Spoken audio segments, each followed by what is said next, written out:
It's my feel-good breakfast show. Welcome back to it, Mzansi. You are tuned into your Feel Good Breakfast Show Expresso right here on S3. Hope you're staying warm out there. Right, up next, when you are born affects your attitudes, your perceptions, your values, your behaviors. And this is why we box individuals into certain generations, be it baby boomers, millennials, Gen Zs, all of those. Now, this means that each of them has their own characteristics and are different from both generations before and after them. Now, here to talk more about those differences is the founding director of the Family Counselling Centre, Andrea Nettle, and senior counsellor, Sue-Ann Richardson. Ladies, welcome, welcome. I love this because we were just saying off air, we need like a whole hour, a whole day to start discussing this. But how would you define generational behaviour? What are some of those contributing factors? Let's start off there. We kind of were, when we were discussing it beforehand, we were thinking that there is two kinds of generational behaviours. One is what you were alluding to, is sort of the Gen Zs, the baby boomers, the millennials, and Generation X, the forgotten generation.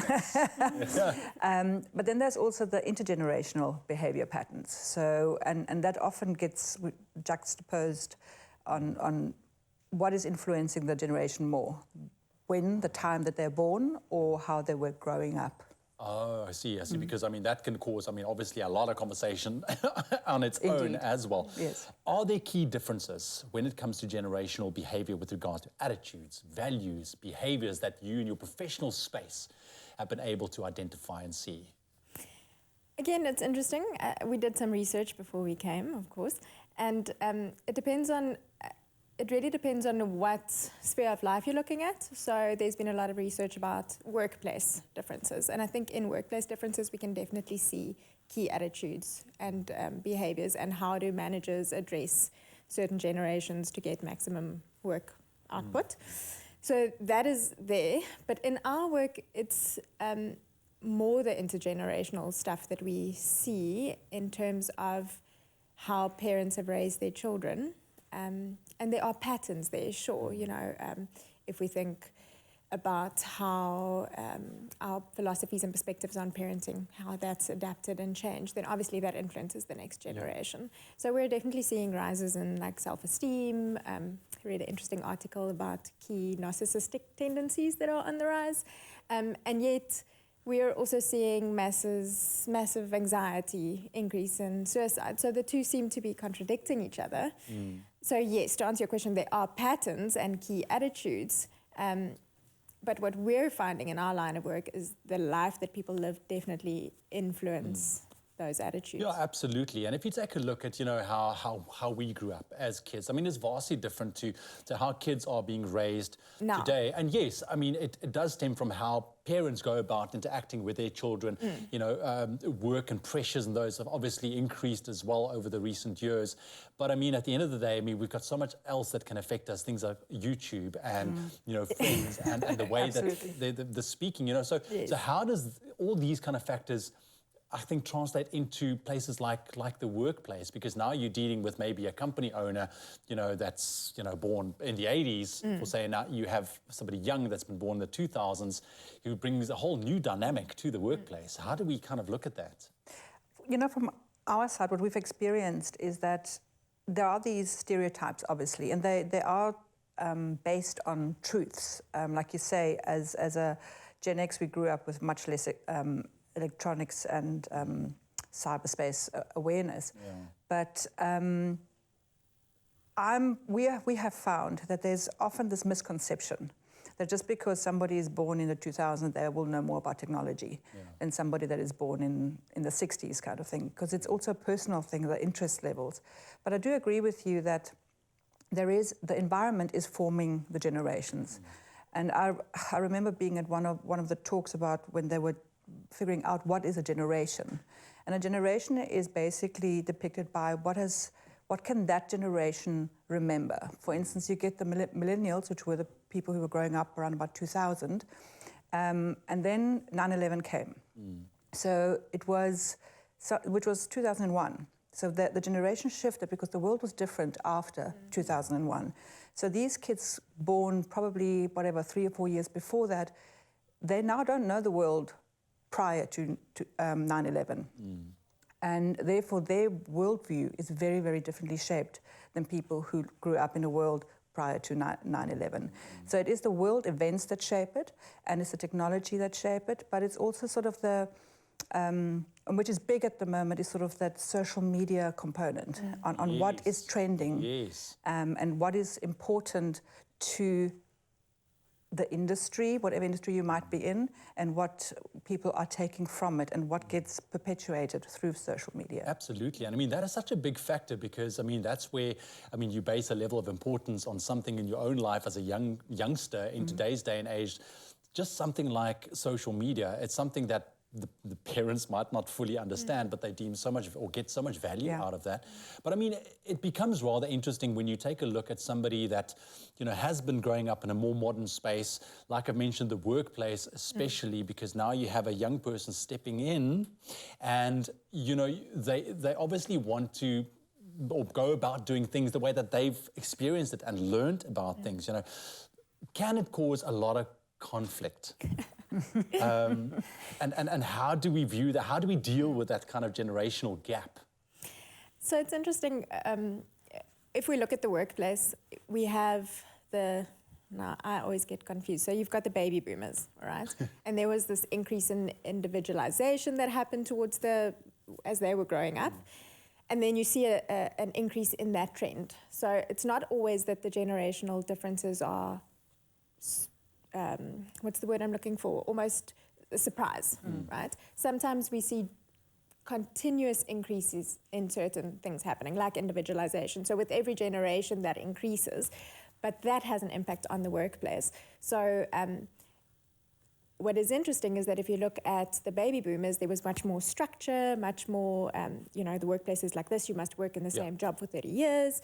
You sit in your little cubicle, you do your thing.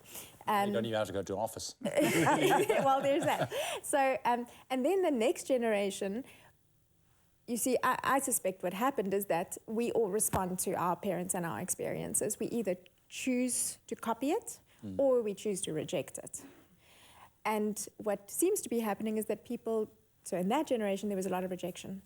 We don't want this. We're not happy in this space. We don't want it. So we're raising our children differently. We're not going to raise our children the same way. Children can now be heard, can now be seen.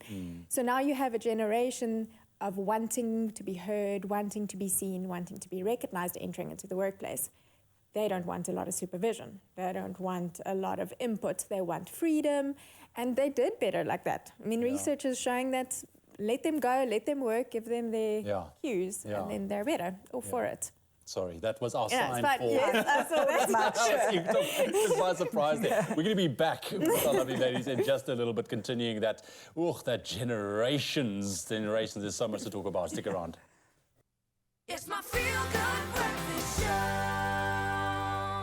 Welcome back. You are tuned in to your Feel Good Breakfast Show Expresso right here on S3. And the founding director of the Family Counselling Centre, Andrea Nettle, and senior counsellor Sue Ann Richardson are back with us this morning as we continue to unpack the idea of generational behaviour. Now, the important thing to note is that while these separations can be useful, at the end of the day, we are individuals. But what they can help with is to know what people want and need and how they prefer to be treated. Fascinating topic, and I'm just relating. We were talking a bit about, this whole generational attitude and how it's changing, and I can see it in my kids. If I compare myself to where I was when I was their age, I mean, they're coming to me with things that I only learnt later on in life, and I think this is the more modern generations of today. They're much more exposed to so much more that impacts obviously the way they go about their lives. Now, I want to ask you notable differences specifically with regards to communication. When you look at these kind of generational gaps, what have you guys been noticing with regards to talking, communication, and bringing a point across? Absolutely. So I think there's the actual language that is changing. I will never forget one of my personal experiences where my son was saying something about this person killed the song. And when I was growing up, killing a song it was badly played, and that it was played well was his. So the actual language does change. But then also, we need to prepare our children for what they are. You were mentioning, you things that you have experienced at the age of 20, your kids are experiencing at a much earlier age. Yeah. And we need to prepare our kids, which means that as parents, we need to prepare them for these things. And that often is quite difficult to keep up with those trends. Yeah, absolutely. I mean, sometimes my kids can speak a full sentence and I didn't grasp anything, which is interesting because they get all these things from where they're watching, how they consume information. And I want to chat about that technology. What role do you see it play with regards to this generational attitudes? Look, a massive one. Okay. There's obviously a very big difference in how fast it's developing and the influences on children. I think that parents often have a little bit of a ostrich mentality. They don't really understand it that well, and they feel like everyone's doing it, you know, and it starts with a little bit of TV and all the kids are watching YouTube. But in our work, that is a very scary topic because parents aren't prepared, like Andrea was saying. The influences on our children, if we are not there to protect them and guide them and talk them through the things that they're seeing, their brains are not ready for it, their bodies are not ready for it, and they just don't have the social capacity to deal with it. So we are on a mission to educate parents around safety and security online, getting all those devices checked, making sure that your kids are protected, the games that they're playing. I mean, not just the exposure and how their brains are assimilating what they see and understanding what they see, but the pitfalls and the dangers within the games. I think it's very challenging for parents because we run around, we're trying to make our lives work, we're trying to provide for our families. The time that you're able to spend with your family is limited nowadays, you know, so the kids are, you know, I think subjected to so much, and like you rightly said, they don't have that emotional maturity to digest what it is that they're taking in, which can cause those problems later on. So what advice, tools are there that parents can potentially look at, that people can look at to try and bridge those generational gaps? So I just want to add to what Sue Ann was saying. So it is very scary on the one side, but also I feel that, first of all, if you're not parenting your child, who is? Yeah. Is YouTube parenting your child, or is who is? It used to be just the kids at school, but now we've got the whole World Wide Web parenting our children. And the other aspect is for parents to really engage in their children's activities online. And, you know, games... Present there as well. Be present and show interest. It's not all bad. It is scary, like Sue Ann is saying, but if we get involved into that life, it is a reality. We need to learn to drive this vehicle. We need to teach our kids to drive this vehicle, and we need to give them tools to manage that vehicle, but we need to learn how to drive it ourselves, and we need to make an effort to actually enter into the games. Ask your child about these characters. Ask your child about this influencer. Ask your, you know, have a conversation that they are interested in, as opposed to being scared of it and moving away from it. Yeah, and help them understand what they are watching, you know, for something, you know, that you might be watching, you physically grasp it, but they might not understand, but, you know, they're doing it like that. Oh, wow, it's just all good fun and whatever, but they might not process it the way that you can explain it as a parent. So I think that is the takeaway point here when it comes to bridging those generational gaps. For specifically, I think for building that strong foundation in a family unit, which links on to our previous discussion where we had family feuds and family fights and disagreements. I think when you build that foundation solidly, be present as a parent and make sure that can only mean positivity. And like you said, parents should get engaged with what their children are doing, not just to leave them to their own devices. Andrea, Sue Ann, thank you very much. Very, very interesting. Like I said, we need an entire day to discuss this. We've got lots more coming up on your Feel Good Breakfast Show.